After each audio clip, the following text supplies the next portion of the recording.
निज स्वरूप को परम रस जाने भरियो पार, बंदो परमानंद में समय सारे विकार।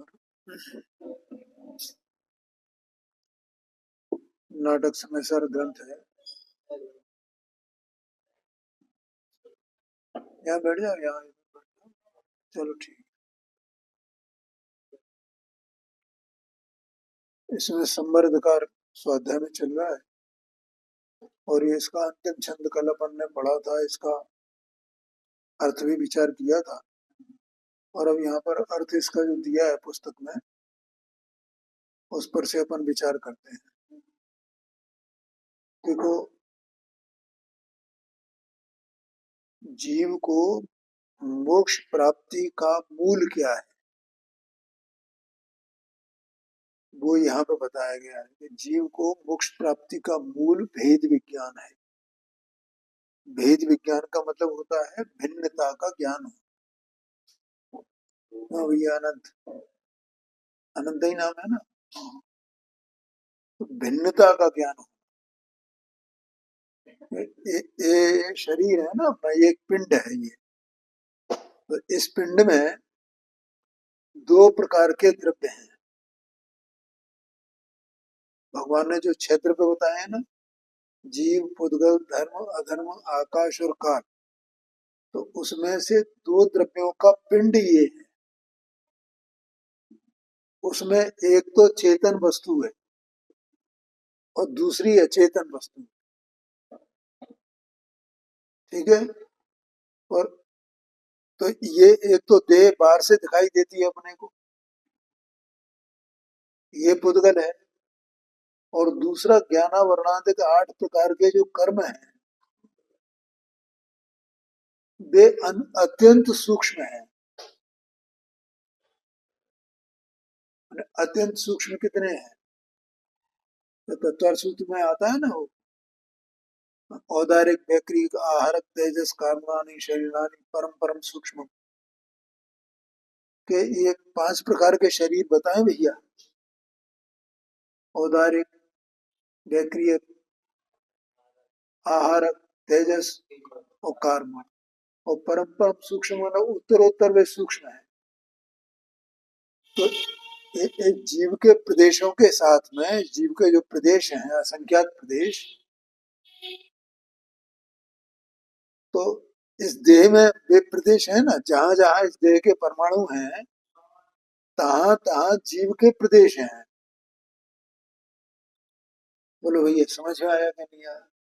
ये जो चेतन वस्तु है ना, तो ये चेतन वस्तु शरीर में कैसे रहती है ये भी खबर नहीं है अपने को।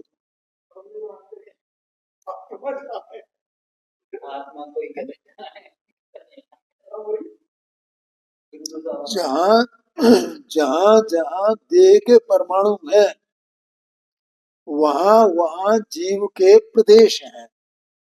प्रदेश माने उसका क्षेत्र, और असंख्यात प्रदेशी लोकाकाश प्रमाण असंख्यात प्रदेशी ये जीव वस्तु है, और जिस देह में जाता है उसी देह के आकार होता है। तो देह के आकार होने का मतलब क्या है कि जहां जहां वो देह के परमाणु हैं तहां तहां उसके प्रदेश हैं, ऐसा समझना। अब वो मक्खी के शरीर में गया तो मक्खी का शरीर के जितने परमाणु हैं वो, तो वहीं उन परमाणुओं के बीच में उसके प्रदेश हैं। बिल्कुल अंदर जैसे अपना पेट है, ये इतने ऑर्गन्स है अंदर में, तो वे सब पुद्गल के परमाणु है ना, तो वहां वहां जीव के प्रदेश होंगे कि नहीं होंगे? मैं कई बार बोलता हूँ, खासतौर पर कोई नया आदमी सुनने को आया तो उसको बताते हैं भैया क्या करें, खबर ही नहीं है कि जीव कहाँ है। ऐसा हम जीव अजीब, जीव अजीब ऐसा कर तो रहे हैं, ये जीव कौन है, क्या स्वरूप है, कहाँ रहता है वो, तो देह में रहता है तो देह में कैसे रहता है, ये खबर ही नहीं है।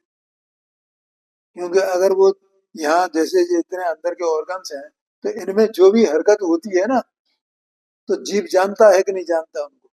सबको जानता है।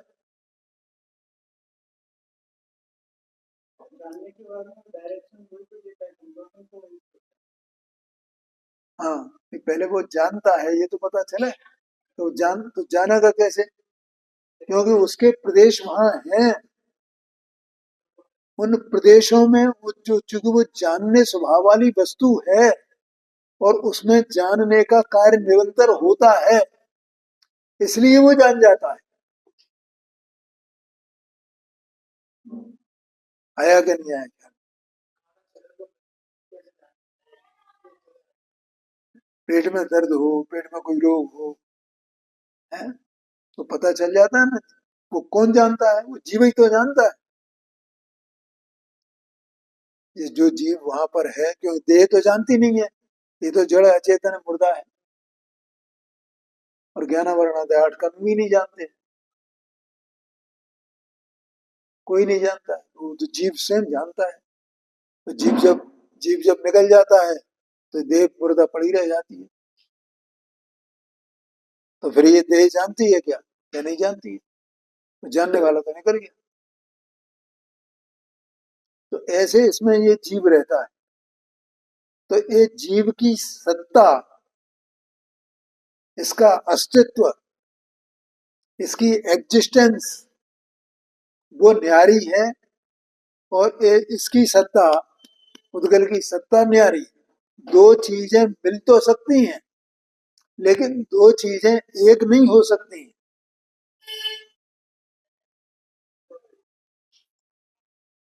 आया कि नहीं आया? बताओ मुझे, दो चीजें एक हो सकती हैं? मिल तो जाए कोई बात नहीं, लेकिन एक नहीं हो सकती है। एक होने का मतलब क्या होगा? एक होने का मतलब ये होगा कि वो एक तब कहे जाए जब वो एक ही वस्तु दूसरे का भी कार्य खुद करने लगे।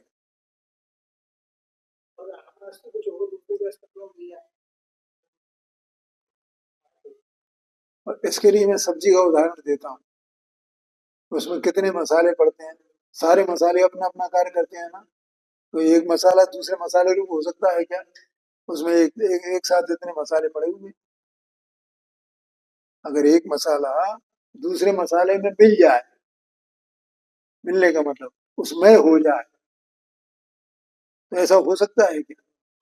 नहीं तो फिर एक ही मसाला सारे का सारे मसालों का कार्य कर लेगा ना, उसे क्या अलग अलग मसाले डालने की क्या जरूरत है? कि बाजार में जो गरम मसाला मिलता है उसमें भी कई मसाले होते हैं कि नहीं होते हैं?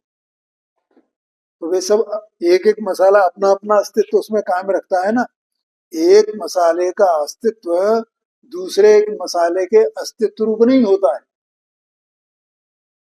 भले ही वो घोट दिए जाए, पीस दिए जाए, मिला दिए जाए, सब कुछ हो जाए, लेकिन सब हर मसाले का अस्तित्व न्यारा है। ऐसे यहाँ पर ये दो द्रव्य हैं, और इन दोनों द्रव्यों का, एक पुद्गल और एक जीव, दोनों का अस्तित्व न्यारा न्यारा है। इसका मतलब है कि भाई एक, दोनों का एक अस्तित्व नहीं है। एक अस्तित्व कब कहा जाए? कि जब वो एक एक ही वस्तु दोनों का कार्य करने लगे। लेकिन शरीर का कार्य शरीर करता है, और जीव का कार्य जीव करता है। जीव का कार्य शरीर नहीं करता है, शरीर का कार्य जीव नहीं करता है। ऐसा जो कोई जीव स्वयं जानता है, उसका नाम भेद विज्ञान है।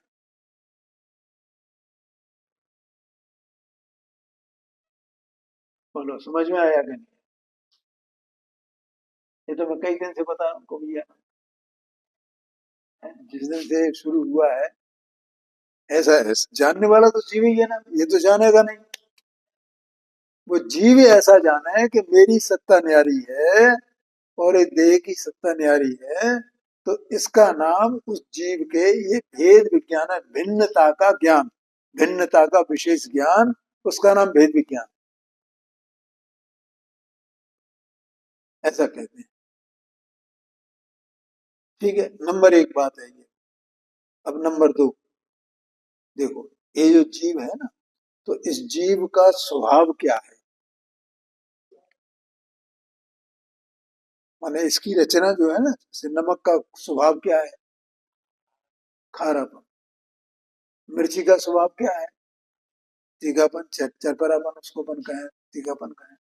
तो वो उसका स्वभाव है ना, उस स्वभाव से उसकी रचना है ना। नमक की रचना खारेपन से है ना।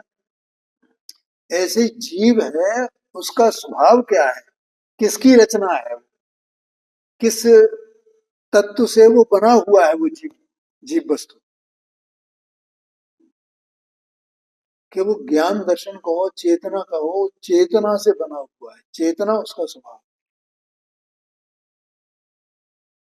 अब चेतना स्वभाव है तो उसका कार्य क्या होगा, चेतने का, जानने देखने का, यही कार्य होना चाहिए ना। लेकिन चेतना माने जानने देखने का कार्य तो हो, अगर वो ही इसका स्वभाव है और वो उसका कार्य है तो कोई बात नहीं है।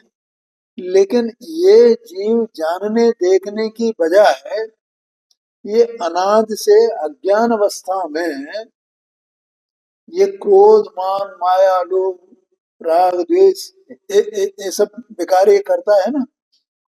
कौन करता है ये? राग द्वेष कहाँ होते हैं, क्रोध मान माया लोभ कहाँ होते हैं, देह में होते हैं, जीव में होते हैं।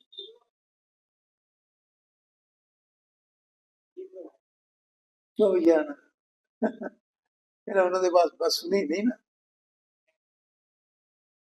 ऐसा लगता है देह में ही होते हैं। क्यों?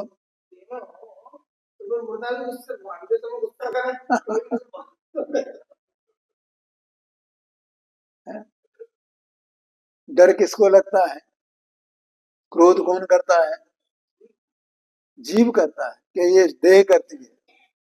देह को डर नहीं लगता है, जीव को डर लगता है। तो जीव अज्ञान के कारण अपने को देह वाला मान रहा है, इसलिए उसे ऐसा लगता है कि देह करती है, देह करती है, देह में क्रोध होता है, देह में मान होता है।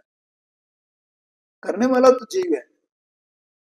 तो ये जो क्रोध मान माया लोभ डर वगैरह हास्य रति रति भय शोक जुगुप्सा ये सब जो जीव के जो भाव होते हैं ना, तो ये तो इसका स्वभाव नहीं है ना, ये सब के सब। ये जो भाव ये जीव करता है ज्ञान दशा में, ये इसके स्वभाव नहीं है। इसका स्वभाव तो क्या है, जानना देखना।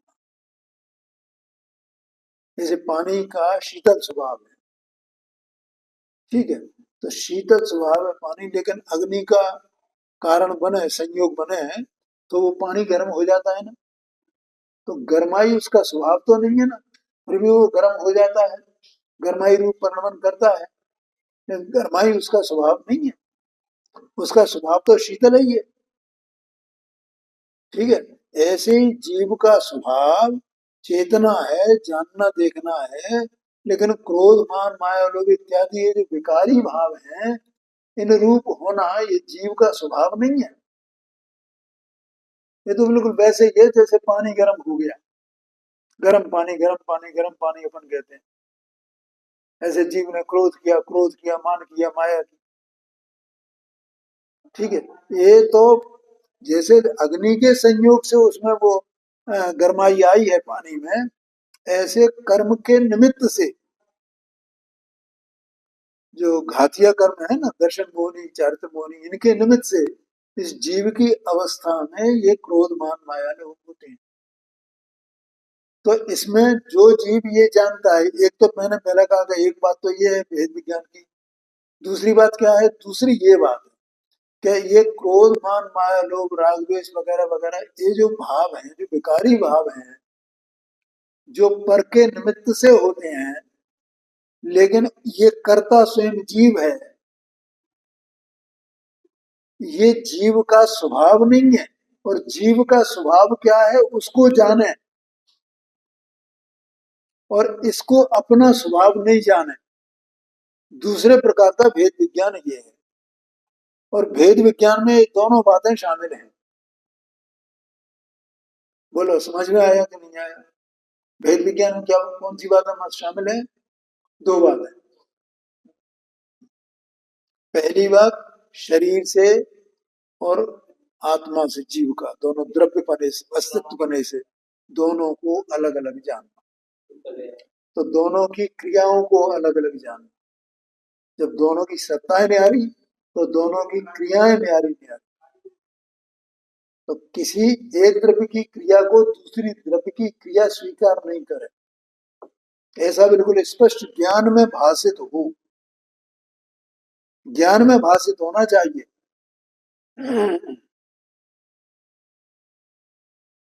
आया कि नहीं आया?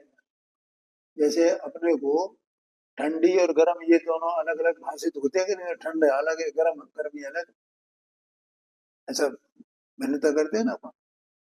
क्रोध अलग है, मान अलग है, ऐसा क्रोध मान माया लोग के लक्षण बताए जाते हैं। डर अलग है, जुगुप्सा अलग है, ठीक है, ऐसा अपन उनमें भेद करते हैं ना। पाप का भाव अलग है, पुण्य का भाव अलग है, ऐसा भेद करते हैं। ऐसे ही इसकी क्रिया न्यारी, वो इसकी क्रिया इसमें, और मेरी क्रिया में जो जीव वस्तु हूं, मेरी क्रिया न्यारी, वो क्रिया मुझ में, ऐसी भिन्नता भाषित हो ज्ञान। एक बात। और दूसरा, एक क्रोध का भाव, क्रोध का स्वरूप न्यारा और मेरा स्वरूप न्यारा, ऐसा भाषित हो ज्ञान। समझ में आया? जैसे पानी गर्म है तो गर्माई के काल में पानी का स्वभाव क्या, और गर्माई पानी का स्वभाव नहीं है, तो उसी गर्माई के काल में ही पानी के स्वभाव को याद करना कि पानी का स्वभाव ये नहीं है, पानी का स्वभाव तो शीतल होता है। तो शीतलता कैसी होती है, तो इसे कौन जानेगा? जीव ही जानेगा ना, जीव अपने ज्ञान से जानेगा उसे।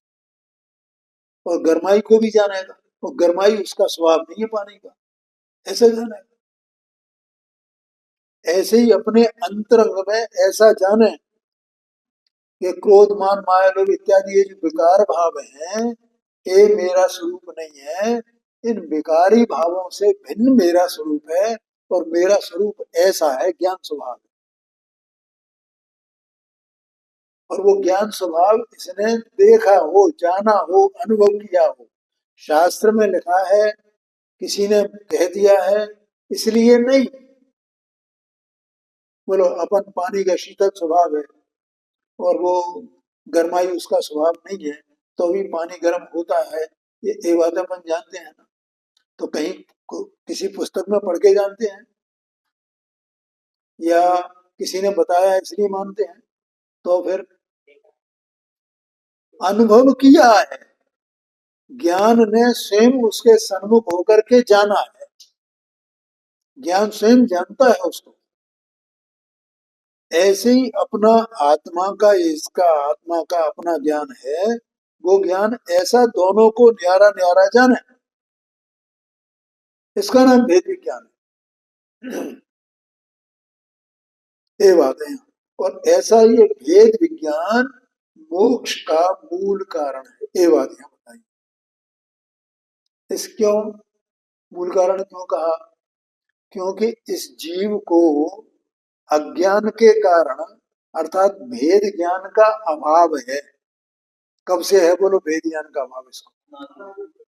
अनाद से। ये जब से ये जीव है, जीव अनाद से है संसार में, और अनाद से इसको भेद ज्ञान का अभाव है।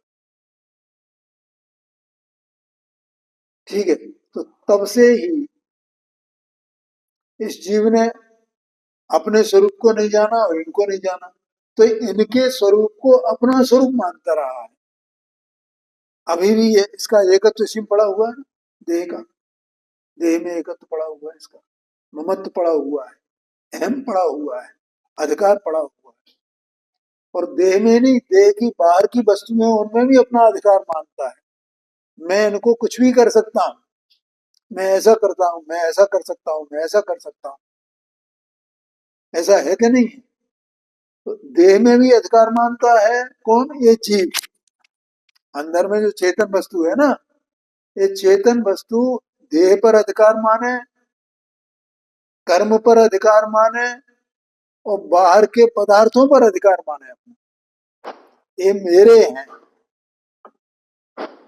मैं इनको करने वाला हूँ, मैं लाने वाला हूँ, ऐसा अधिकार मानता है। तो उसमें इसकी रुचि बनी हुई है, इससे पता चलता है क्या है, इनमें रुचि बनी हुई है, इनमें अधिकार मानता है। ठीक है। और इनमें रुचि बनी हुई है, और इनमें रुचि होने का ही नाम राग द्वेष मोह है। राग द्वेष मोह क्या है? और इन परद्रव्यों में जो रुचि है वही राग द्वेष मोह है। और क्योंकि उनमें अपनापन है, अपना अधिकारपना है,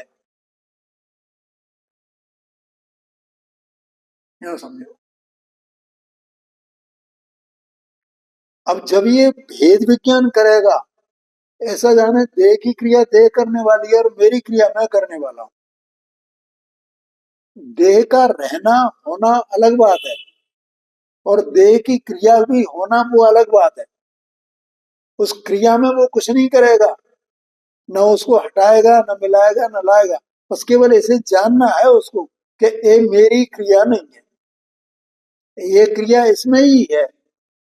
और अपनी क्रिया को जानेगा, और वो क्रिया मुझ में ही है। ऐसा जानने पर क्या होगा कि इसमें उसकी रुचि नहीं रहेगी, अधिकार नहीं रहेगा, आसक्ति नहीं रहेगी। फिर अधिकार किस में मानेगा? अपनी वस्तु में अपना अधिकार मानेगा, अपनी वस्तु में रुचि करेगा, अपनी वस्तु में अपना कल्याण कैसे हो, अपना लाभ कैसे हो, अपना हित कैसे हो, अपना हित क्या है, इसका विचार करेगा वो। अभी तो देह को मान के मानता है ना, मेरा हित कायम है। नहीं, जिन जिन को अपना मानता है, स्त्री को, पुत्र को, धन को, संपदा को, उससे अपना सबसे हित मानता है ना, उसके बढ़ाने में हित मानता है, उसकी वृद्धि के लिए हित मानता है।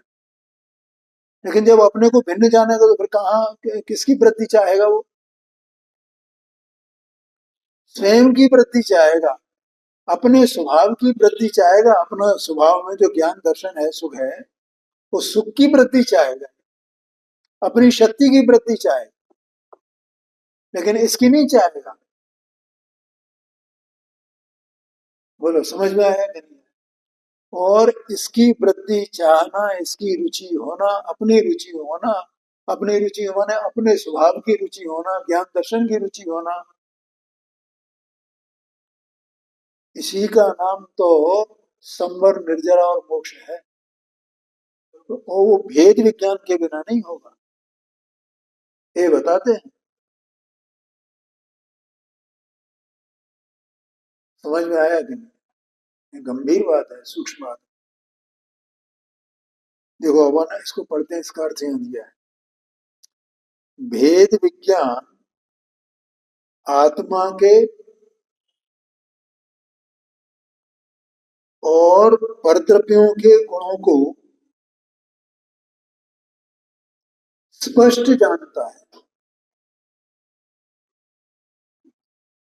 भेद विज्ञान, देखो मैंने अभी बोला था ना, इसमें लिखा हुआ है अपने गुणों को, आत्मा के माने अपने गुणों को, और परद्रव्य के गुणों को।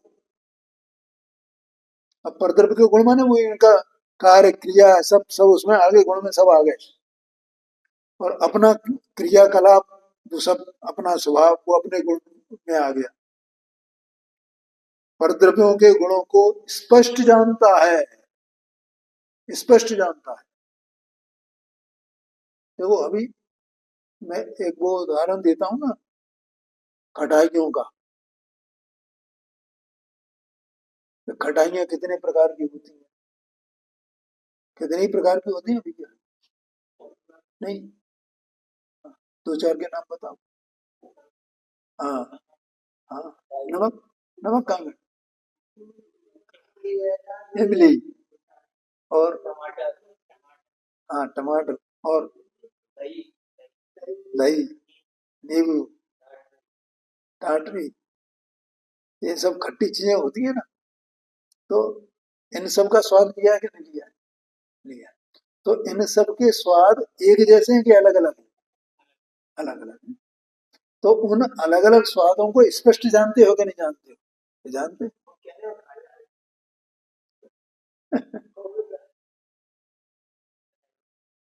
समझ गए ना? ऐसे यहाँ कह रहे हैं कि अपने गुणों को और परद्रव्य के गुणों को स्पष्ट जाने, इसका नाम भेद विज्ञान है। और जान करके फिर क्या करे, अभी जो मैंने सारी बात बताई, परद्रव्यों में आपा छोड़कर, अपनापन छोड़ करके, परद्रव्य में अपना अधिकार मानता है ना, मेरा अधिकार, मैं कर सकता हूं, मैं कर सकता हूं, तो उसमें से अपना अधिकार मानना छोड़ दे, उसमें से अपनापन छोड़ दे, उसमें से ममत्व छोड़ दे, मेरे हैं ऐसा भाव छोड़ दे, शरीर में से, परिवार में से, धन में से, जो भी है उनमें से ममत्व छोड़ दे, अपनापा छोड़ दे। क्यों, पर को पर जाना है ना, पर के द्रव्य गुण पर्याय जान लिया ना, उनके गुणों को जान लिया ना, और अपने को जान लिया, तो अपने में रहना चाहिए। परद्रव्यों से आपा छोड़कर शुद्ध अनुभव में स्थिर होता है। आत्मा, जो शुद्ध आत्मा है, ये विकारी भावों से भिन्न, अभी मैंने बताया था ना, ऐसा जो शुद्ध भाव है आत्मा का, उसकी दृष्टि करे, उसमें स्थिर हो, और उसका अभ्यास करके, उस स्थिरता का अभ्यास करके, अनुभव के द्वारा उसका स्थिरता का अभ्यास करके उसमें ही ठहरे। अभी कौन बोल रहा था, ध्यान की बात कह रहे थे ना, ध्यान का मतलब उसमें ठहरना, समझ गए ना। देखो, आत्मा जानने वाली वस्तु है, ये जानती है, लेकिन जानना इसका इतना तरल है, इतना हल्का है कि एक गे पर ये टिकता नहीं है।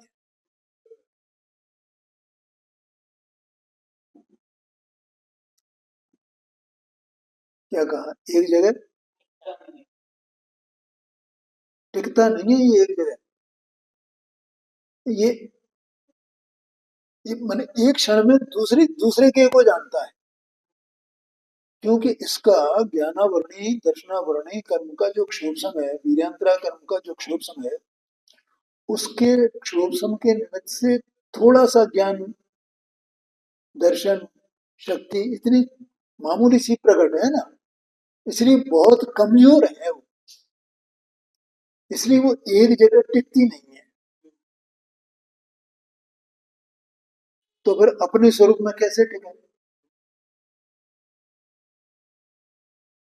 ठीक है ना। तो जैसे उसके बाहर में ये बदलते रहते हैं, बदलते रहते, वो उपयोग वैसे ही घूमता रहता है, उपयोग माने चित्त घूमता रहता है, एक पैसे दूसरे, अपने को खबर ही नहीं चलती है कि कब ये इसने दूसरे के को जानने लगा, इतनी तेजी से चलता है ये। अभी अभी ये दशा है, जैसे अपन आंख से देख रहे हैं ना, और कान से सुन रहे हैं, और मन से विचार कर रहे हैं, तो कभी तो कान से सुनता है, कभी आंख से देखता है, कभी मन से विचार करता है। ये अपने को लगता नहीं, अपने को लगता है तीनों एक साथ हो रहे हैं, ये एक साथ नहीं है। हाँ, इतनी तेजी से चलता है, इतना तरल है। हाँ, लेकिन जब जीव को एक भेद विज्ञान हो, और फिर ये आत्मा के अपने स्वभाव के अनुभव का अभ्यास करे, तो उससे इसकी चित्त की एक जगह टिकने की शक्ति उत्पन्न होती है, वो शक्ति बढ़ती है, और फिर वो अपने को ही ज्ञेय बना करके और उसको ही जाने। तो एक काम तो जानने का ही करेगा ना, लेकिन वो जानने की निरंतरता एक ही जगह टिकी रहे, इसका नाम ध्यान है। ध्यान का मतलब क्या है, एक ही जगह टिकी रहे, एक ही जगह टिकी रहे। बोलो, समझ में आया ना। इसलिए आत्मा के अनुभव के द्वारा और फिर आत्मा में स्थित होना, स्थिर होना, उसका अभ्यास करे, तो इसको संबर प्रकट होता है, आश्रव का निग्रह होता है और कर्म जनित महा अंधकार नष्ट होता है। अंधकार नष्ट होता है माने इसकी ज्ञान की उज्ज्वलता प्रकट होती है। एक केवल ज्ञानी परमात्मा भगवान बैठे हैं ना सामने, तो भगवान क्या कर रहे हैं बोलो? भगवान कौन से द्रव्य हैं? 6 द्रव्यों में जीव द्रव्य है। तो जीव द्रव्य का स्वभाव क्या है? जानना देखना। तो वे जानने देखने वाले द्रव्य हैं। अकेले क्या कर रहे हैं? जान रहे हैं, देख रहे हैं। तो किसी से कोई अनुराग करते हैं, किसी को आशीर्वाद देते हैं, किसी पर दया करते हैं, किसी का बुरा करने की सोचते हैं, कुछ करते हैं, तो फिर क्या करते हैं? कि वे केवल जान रहे हैं, देख रहे हैं। और जान रहे हैं, देख रहे हैं, तो उनका जानना देखना कैसा है कि वो पूरे लोक आलोक को एक साथ देख रहे हैं। लोक आलोक को ही नहीं, तीनों काल के, तीनों लोक को और आलोक को, सबको एक साथ जान रहे, देख रहे हैं। ऐसा उनका जानने देखने की शक्ति है।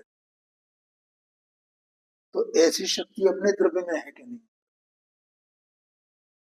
अभी अपने द्रव्य में शक्ति रूप से ये है, उनके वो शक्ति प्रकट है, कर्म का अभाव हो गया, और अपने शक्ति वो प्रकट नहीं है।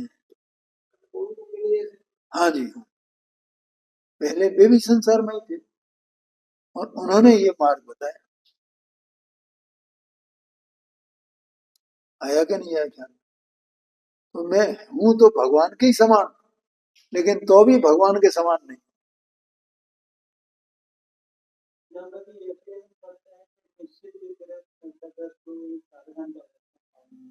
हाँ, ये बात, अरहंत अवस्था पाऊंगा, इसका मतलब अभी अरहंत अवस्था नहीं है, ठीक है। लेकिन शक्ति तो है ना, उनके पास भी शक्ति थी, और वो शक्ति उन्होंने अपने पुरुषार्थ से प्रकट की। हाँ जी, अपनी भी शक्ति है, अपना भी वैसे ही स्वभाव है, ठीक है। और वैसा जैसा उन्होंने किया वैसा अपन भी कर सकते हैं।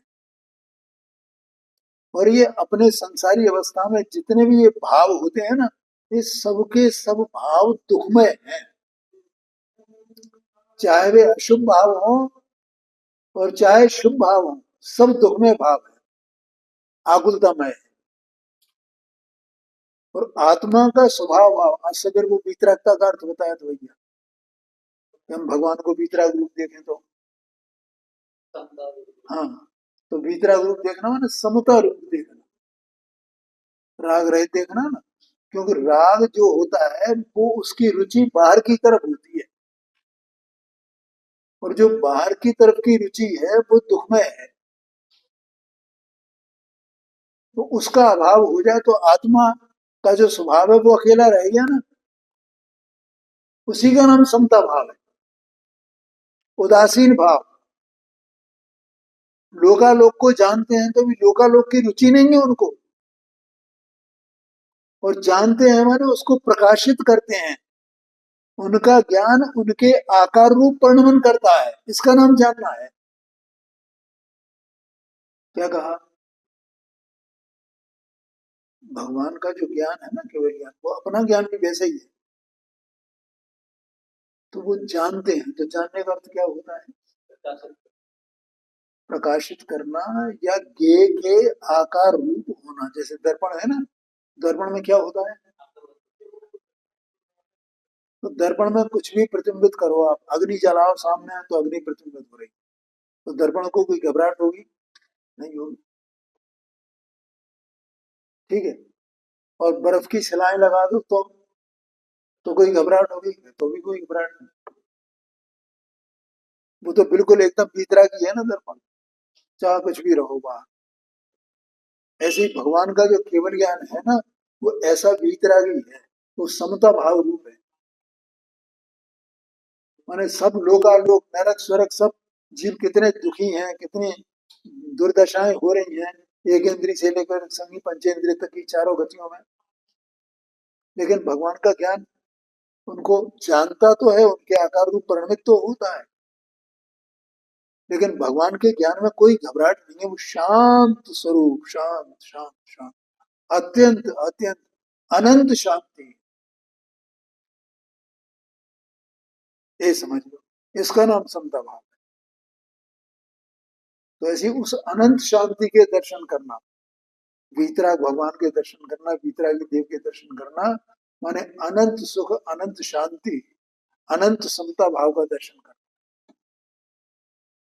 और अपने समता भाव है नहीं, क्योंकि अपने क्षण क्षण में प्रकृति के प्रति पक्षपात उत्पन्न होता है, और वो पक्षपात का उत्पन्न होना, पक्षपात माना राग जो इसका परिणाम होना, ये आकुलतामय परिणाम है, दुखमय परिणाम।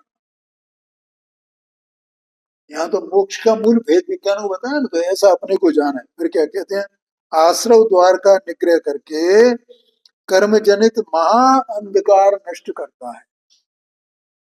अंधकार माने वो मोह का अंधकार है, ये सब अंधकार का विकार है, सब अंधकार रूप है। एक दिन मैंने बताया था ना, अपने को अपना आत्मा क्यों नहीं दिखाई देता है, जानने में क्यों नहीं आता अपने ज्ञान, तो कर्मजन्य विकार का घटाटोप है, ये बताया था ना। उस घटाटोप में, वो घटाटोप माने वो बिल्कुल अज्ञान की दशा, जिसमें कुछ भी न स्व जानने में आ रहा है न पर जानने में आ रहा है, पर को पर नहीं जान रहा है ये, और स्व को स्व नहीं जान रहा है। हाँ, कुछ इसे खबर ही नहीं है।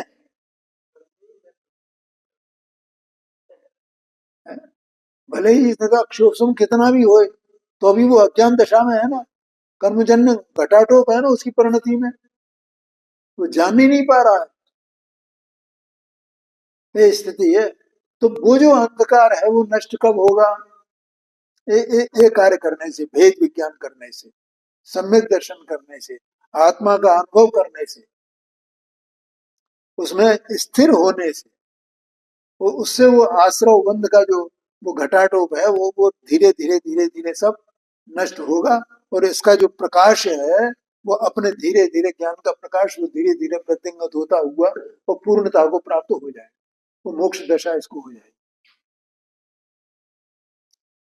राग द्वेष आदि विभाव छोड़कर, और राग द्वेष इत्यादि विभाव सब पे बिल्कुल एकदम क्या कहते हैं उसको, जैसे वो शांत हो जाते हैं, सिरा जाते हैं, सिरा जाना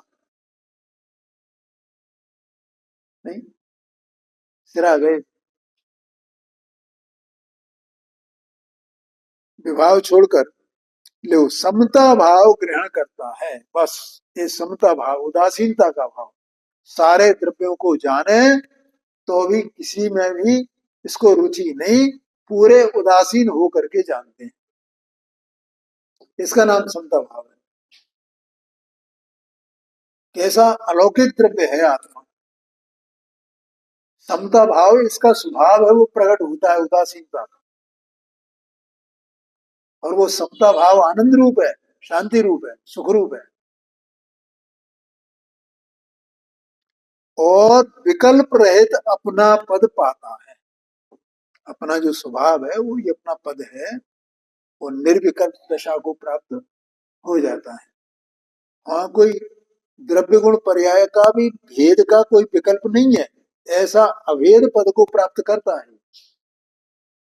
अभी कल परसों बताया था ना निर्विकल्प का अर्थ, कल ही बताया था मेरे ख्याल से, है? हाँ हाँ, मैंने कोई भेद नहीं है ना उसमें। हाँ, अभेद है ना, तो उसमें जैसे चिकनाई क्या है, दूध क्या है, ऐसा भेद नहीं है ना उसमें, है? ऐसे द्रव्य क्या है, गुण क्या है, पर्याय क्या है, ध्यान क्या है, ज्ञान क्या है, इसका कोई विकल्प नहीं है। जो कुछ है, जो पर्याय है सो पर्याय द्रव्य में, द्रव्य है सो उस पर्याय में, अभेद ऐसा निर्विकल्प शांत आनंद रूप, ऐसी दशा को प्राप्त करता है। तथा निर्मल, शुद्ध, अनंत, अचल और परम अतीन्द्रिय सुख प्राप्त करता है। निर्मलता को माने परिपूर्ण स्वच्छता, उज्ज्वलता, शुद्धता, अनंतता। अनंतता क्यों? क्योंकि आत्मा के अनंत गुण है ना, एक एक गुण की शक्ति अनंत अनंत है। एक एक गुण की शक्ति कितनी है? अनंत है। इसके लिए मैं उदाहरण लेता हूं नमक का। नमक का जो खारापन है ना, वो अनंत है। अनंत क्यों? कभी उसका अंत आ सकता है क्या? क्या नमक अपने खारेपन को छोड़ दे कोई का? कोई भी उसकी दुर्दशा कर दो, लेकिन वो अपने स्वभाव को नहीं छोड़ेगा।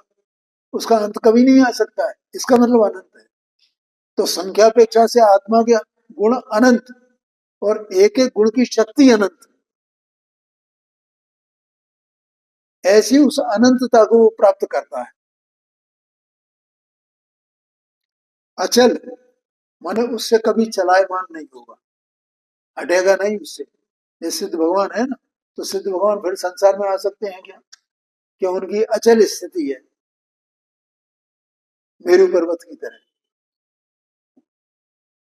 और परम अतीन्द्रिय सुख प्राप्त करता है। अतीन्द्रिय सुख माने स्वाधीन सुख। इस संसार में जो सुख जो भी कहा जाता है वो तो सब पराधीन है, पर के कारण से।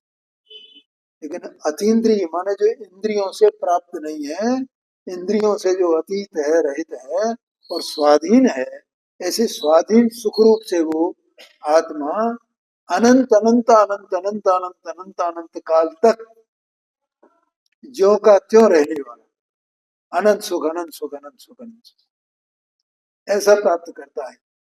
किसके कारण से? भेद ज्ञान के कारण से। ये भेद ज्ञान की महिमा है। ये बात यहाँ करते हैं। समय हो गया है, आगे चर्चा करते हैं।